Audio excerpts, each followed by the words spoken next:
বন্ধুরা কেমন আছো তোমরা সবাই? আমাদের গল্পকথার নতুন আরও একটি ভিডিওতে তোমাদের সকলকে জানাই স্বাগত। আশা করছি সকলে খুব ভালো আছো, সুস্থ আছো, আর আমরাও বেশ ভালো আছি। আর আজকে যে ভিডিওটা শেয়ার করছি সেটা ছিল হচ্ছে বৃহস্পতিবারের, আর ঘড়িতে এখন বাজে ওই সকাল 6টা মতো। তবে চলো তোমাদেরকে সাথে নিয়ে আজকে সুন্দর ভ্লগটা এখান থেকেই শুরু করে দিলাম। আশা করছি আজকের ভিডিওটাও তোমাদের খুব ভালো লাগবে।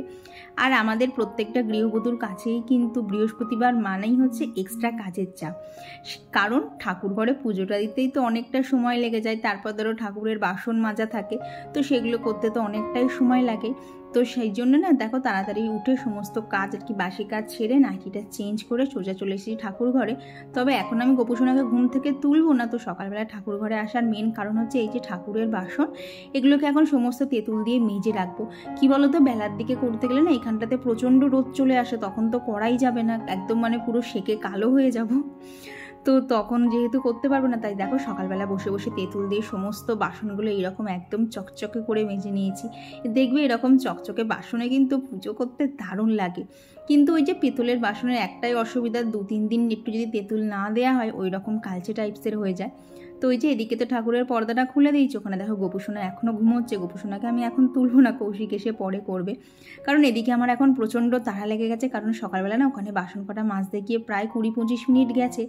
তারপরে রান্নাঘরে ঢুকেছি, বুঝতেই পারছো কৌশিক বেরোবে হচ্ছে 7:30টায়, আমি রান্নাঘরে ঢুকেছি হচ্ছে 6:30টায়। তো 1 ঘন্টার মধ্যে এত কিছু করা প্রচণ্ড আমার কাছে চাপের ছিল। তো একদিকে ওদিকে ভাত বসিয়ে দিয়েছি, আর জানো তো ডিম আজকাল বেশি ছিল না, একটাই ছিল, তো সেইটাই সেদ্ধ করতে দিয়ে দিয়েছি, ওটাই হচ্ছে কৌশিককে দিয়ে দেবো। আর এইখানে দেখো মাছের মাথা দিয়ে করবো হচ্ছে কুমড়ো আলুর তরকারি। কুমড়োটা গতকাল রাতেই কেটে নিয়েছিলাম, তো সকালবেলা মাছের মাথাটাতে নুন হলুদ মাখিয়ে নিয়েছি। আর ওদিকে দেখলে তো আলু আর পেঁয়াজটা একটু একটু কেটে নিয়েছি। আর তার মধ্যে জানো সকালবেলা তো ওই মাছটাকে তো বার করতে পারিনি, কারণ যেহেতু পুজোর বাসনে হাত দেবো, তো রান্নার 10 মিনিট আগে মাছের মাথাটাকে বার করেছি, করে কোনো রকমের জল টল দিয়ে বরফটা ছাড়িয়ে নিয়েছি। নিয়ে যেই না তেলের মধ্যে ভাজতে গিয়েছি সে কি ফাটা ফেটেছে, যেহেতু জল ছাড়ছিল। তারপর দেখো এখানে কড়ার মধ্যে হচ্ছে 5 ফোড়ন, শুকনো লঙ্কা ফোড়ন দিয়ে নিয়েছি। তার মাঝখানে পেঁয়াজটা ভেজে, বললাম না কুমড়োটা গতকাল রাতেই কেটে রেখেছিলাম, কারণ কুমড়োটা কাটতে না আমার অনেকটাই সময় লাগবে, তো গতকাল রাতেই যার জন্য করে রেখেছিলাম। তো কুমড়ো দিয়ে আলু দিয়ে সব কিছু দিয়ে ভেজে নিয়ে এখানে হচ্ছে মাছের যে মাথাগুলো ছিল সেগুলো দিয়ে দিয়েছি। দিয়ে এখন ওপর থেকে একটুখানি জিরের গুঁড়ো, আর যেহেতু লঙ্কা দিতে ভুলে গেছি তাই একটু লঙ্কার গুঁড়ো দিয়ে দিয়েছি। দিয়ে এই যে নাড়াচাড়া করে জল ঢেলে বসিয়ে দেবো। আর এরপর যেন একদম বলতে পারো ফুল স্পিডে কাজ যাকে বলে, তাড়াতাড়ি করে আটা মেখে তারপরে এই যে রুটি করা শুরু করে দিয়েছি। বললাম না অনেকটা দেরি হয়ে গেছিলো। আর দেখো জিনিসগুলো রান্না হতেও তো সময় লাগবে, তো দেখো ওদিকে তরকারি একদম তো ফুল দমে দিয়ে দিয়েছি যাতে তাড়াতাড়ি হয়ে যায়। আর এদিকে তাড়াহুড়ো করে রুটি করতে গিয়ে আজকে রুটিগুলো তো ফুলতেই চাইছিল না, উপরন্তু পুড়ে পুড়ে যাচ্ছিলো। দেখবে মাঝে মধ্যে না এরকম যখন হুড়োহুড়ি পেতে যায় না, মানে কোন দিকে কোনটা করব কী রাখবো কিছু খুঁজেই পাচ্ছিলাম না। তো তাড়াতাড়ি করে ওকে খেতে দিয়েছি, তারপর ও টিফিন প্যাক করেছি, করে এই যে কৌশিক বেরিয়ে গেল। এইবার বলতে পারো একটু আমার দম নেওয়ার সময় হয়েছে, সকাল থেকে যা যুদ্ধ চলেছিল। তো তারপর একটুখানি রিল্যাক্স করার জন্য গেছিলাম হচ্ছে ছাদে। সকালবেলা থেকে সেরকম ছাদে থাকতে পারিনি, তো ছাদে গেছিলাম। আর এই যে কিছু জামা কাপড় ছিল, তো সেগুলোকে ছাদে দিয়ে দিলাম, দিয়ে একটু ছাদে ঘুরপাক খাচ্ছিলাম। তো চলো এখন আর ঘুরপাক খাবো না, সোজা আগে নিচে যাই। তো সকাল থেকে যুদ্ধটাই শেষ হলো। আজকে তো উঠেছি 6:30 না, ওই 6:25 মতো উঠেছি। তারপর উঠে না কোথায় কি করব কিচ্ছু বুঝতে পারছি না। প্রত্যেক দিন তো দেখছি শুতে শুতে 12টা বাজছে। এবার 12টার সময় শুয়েই তো আর ঘুম চলে আসে না, যার ফলে তো উঠতে এতটা দেরি হয়ে যাচ্ছে। 5:30টায় আর উঠতেই পারছি না, মানে চোখ খুলতে পারছি না, সে খুললেও না এরকম করছে, চোখ আর খুলছে না। তো সকাল থেকে তো একটা মানে প্রচণ্ড পরিমাণে যুদ্ধ চললো। তো এখন কাজ বলতে শুধু আমার ওপরটাই কাজ করা বাকি আছে, ছাদেরটা তো করে এসেই ঘরে ঢুকলাম, নাহলে আর পারতাম না, মানে অত একবারে পেরে উঠি না। আর কি বলতো, একবার যদি এই ঘরের কাজ করতে ঢুকে পড়ি না, এটা ওটা সেটা করতে করতে পরে আর ছাদে যাওয়ার কথা মাথাতেই থাকে না। তো ভাবলাম জামা কাপড়গুলো যতক্ষণ শুকনো আছে, শুধু একটুখানি মানে একদম খটমটে শোকানোটা বাকি, তাহলে ছাদে দিয়ে আসি, পরে রোদ আসুক বৃষ্টি আসুক যাহাই হোক। কারণ সকালে তোমাদেরকে দেখালাম না রোদ, পরের দিকে কিন্তু দেখো এখনও কিন্তু ঘরে সেরকম রোদ ঢোকেনি, একটু মেঘলা মেঘলা হয়ে এসছে। বৃষ্টির কথা তো এখন বলা যায় না, এই রোদ হচ্ছে এই বৃষ্টি হচ্ছে। তো চলো এই হচ্ছে আমার ঘরের অবস্থা। তো এগুলো সব ঠিক করতে হবে, এই শাড়িটাকে ভাঁজ করে বিছানার নিচে দিতে হবে, অনেক কাজ আছে। চলো টুকটুক করে সমস্ত কিছু করে নিই। তো এদিকে এখন প্রথমে বিছানাটা গোছানো দিয়েই শুরু করছি, কারণ দেখবে ঘরের মধ্যে বিছানাটা যতক্ষণ না গোছানো থাকে না পুরো ঘরটা আগোছালো লাগে। তো বিছানাটার চাদরটা পাততে গিয়ে ভাবলাম এদিকে শাড়িটাকে তো বিছানার নিচে দিতে হবে। এই শাড়িটা জানো তো আমার প্রচণ্ড পছন্দের, এটা যখন থেকে কেনা হয়েছে তখন থেকেই শাড়িটা আমার খুব পছন্দের। তবে জানো শাড়িটাকে না এবার মনে হচ্ছে একটু লন্ড্রিতে দিতে হবে, কারণ এটা না পরে বললাম না আগের দিন এটা পরে আমার ভাত কাপড় হয়েছিল। তো এই শাড়িটার না ঠিক ওই যেখানটা ধরো আঁচলটা ঠিক গলার কাছটা পড়বে না, ওখানে এত সিঁদুরের গুঁড়ো পড়েছিল মানে সেই বৌভাতের দিনকে।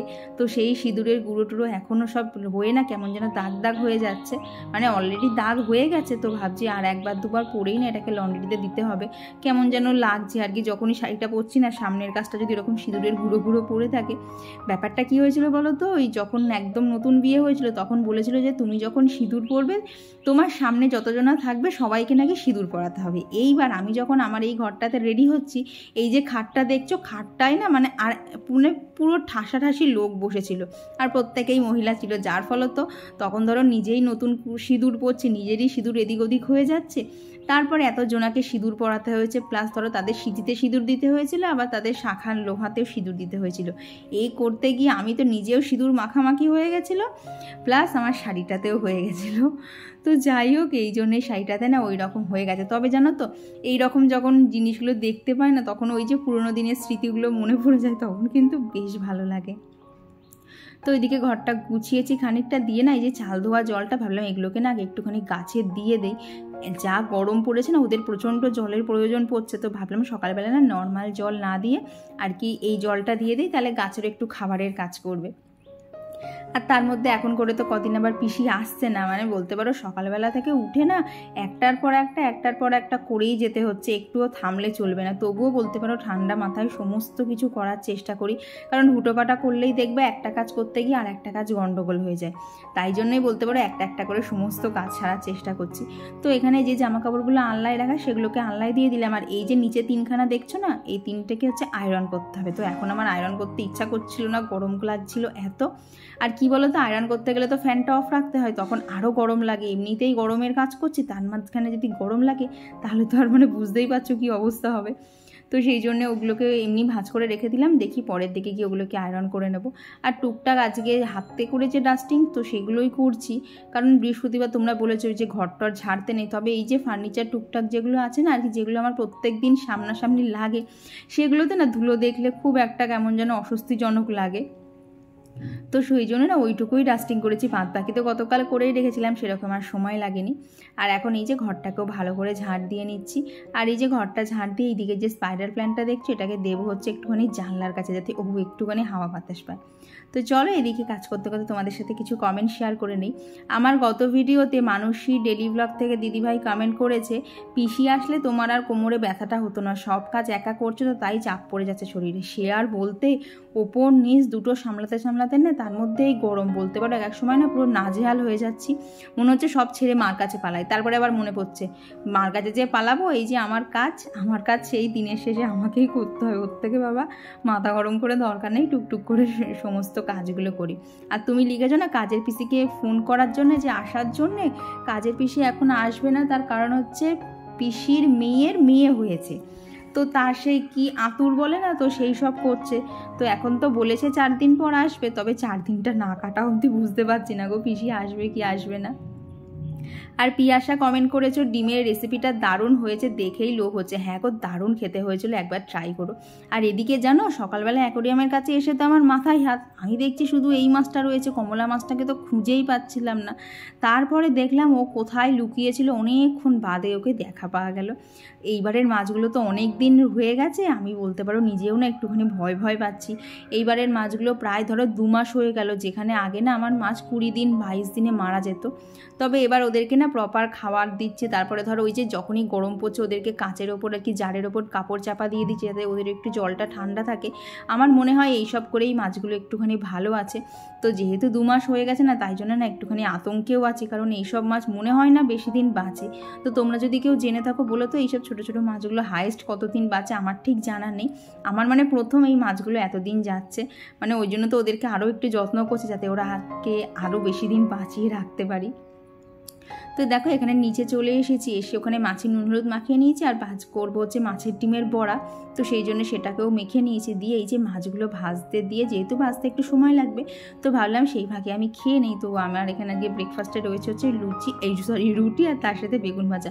আমার তো এই কম্বিনেশনটা দারুণ লাগে, তোমরা দেখবে প্রায়শই আমি রুটির সাথে আলু ভাজা নাহলে বেগুন ভাজা কিন্তু খেয়েই থাকি। তো এইখানে এক রাউন্ডের মাছগুলো ভাজা হয়ে গেছে, আর এই যে বাকি মাছগুলো এক এক করে ভেজে নিচ্ছি। তো মাছটা ভাজতে বসিয়ে দিয়ে এখানে হচ্ছে মশলা করে নেব।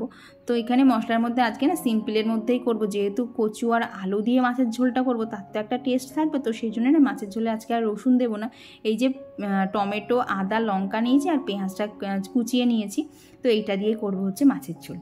তো আমার গত ভিডিওতে আয়ুষী চক্রবর্তী দিদিভাই লিখেছে লাভ ফ্রম ত্রিপুরা, খুব ভালো লাগলো ভিডিওটা, থ্যাংক ইউ গো দিদিভাই। আর কমেন্ট করেছে মৌ লাইফস্টাইল থেকে দিদিভাই। তো দিদিভাই লিখেছে কয়েকদিন কমেন্ট করতে পারিনি, তবে আজ লাইক দিয়ে পুরো ভিডিও দেখে নিলাম। ঠিক আছে গো দিদিভাই, মাঝে মধ্যে একটু আধটু অসুবিধা হতেই পারে।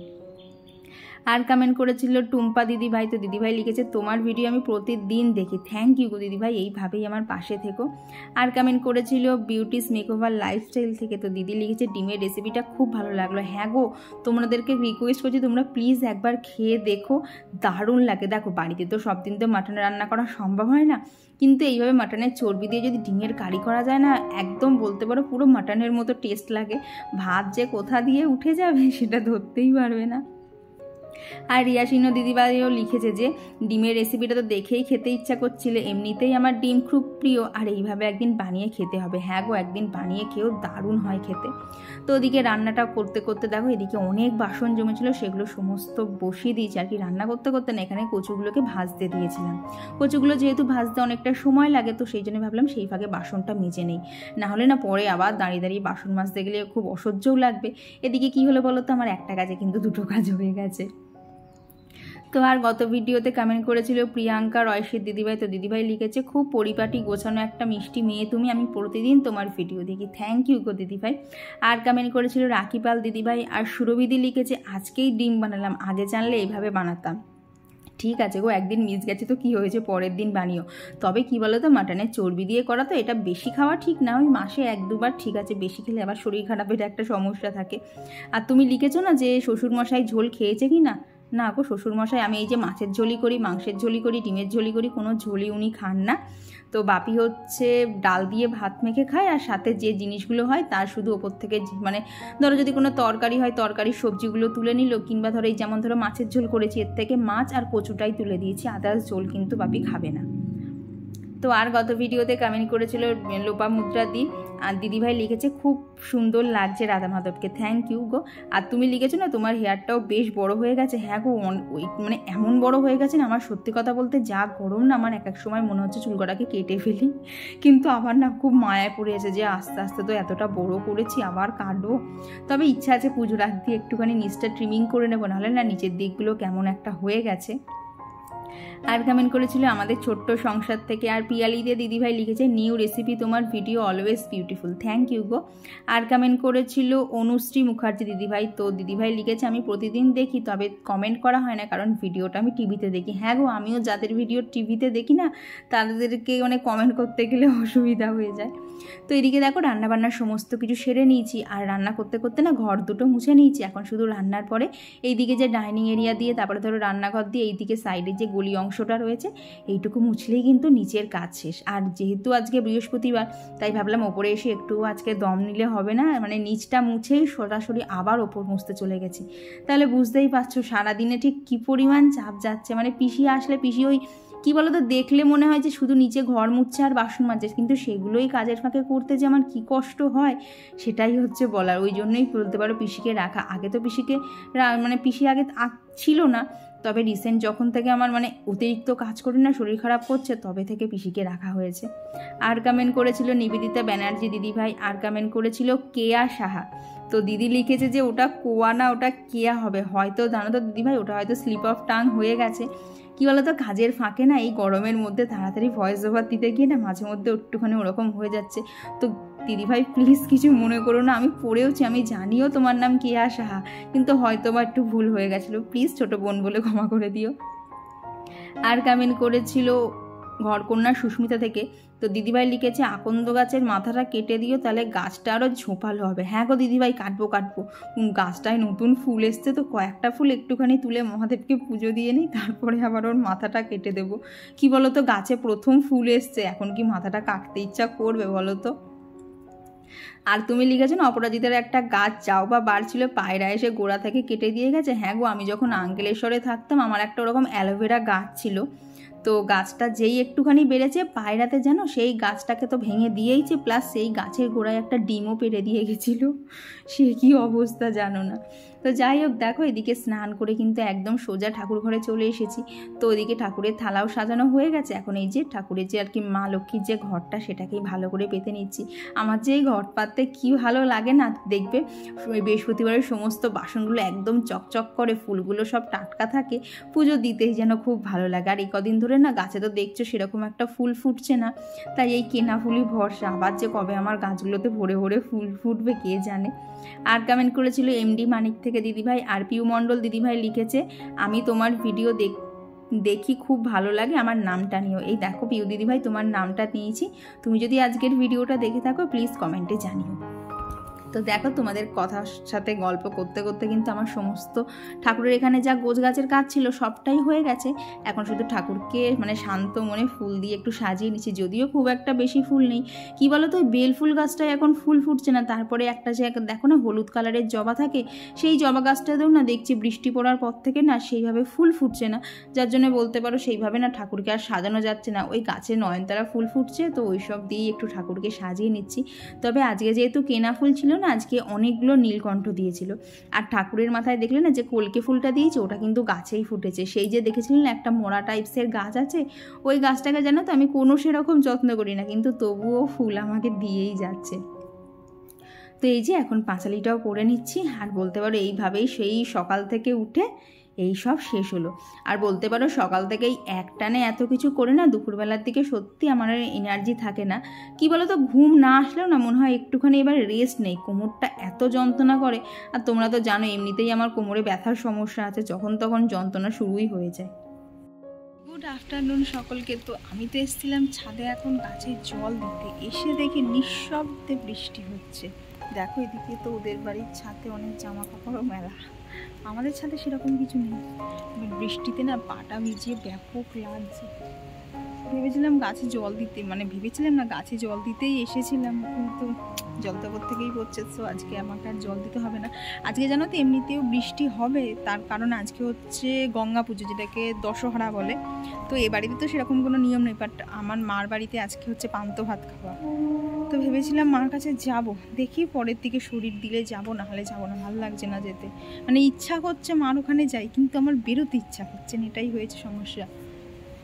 আর কালকে না এত গরম ছিল, এই দিকগুলো না কেমন সব ঘাম মুছে মুছে না ছড়ে গেছে। বৃষ্টির জলগুলো পড়লে না দারুণ আরাম লাগছে। যাক, গাছে আর জল দিতে হবে না, মোটামুটি গাছগুলো জল পেয়ে গেছে। কিন্তু মনে হচ্ছে না একটুখানি করে দিয়েই যাই, কারণ আকাশে সেরকম মেঘ নেই, কোথার থেকে একটু বৃষ্টি হচ্ছে। দেখি দুমাক জল দিয়ে নিচে চলে যাই। আর দেখো বৃষ্টির জল পেয়ে নয়নতারা গাছগুলো কি সুন্দর বেড়ে উঠেছে।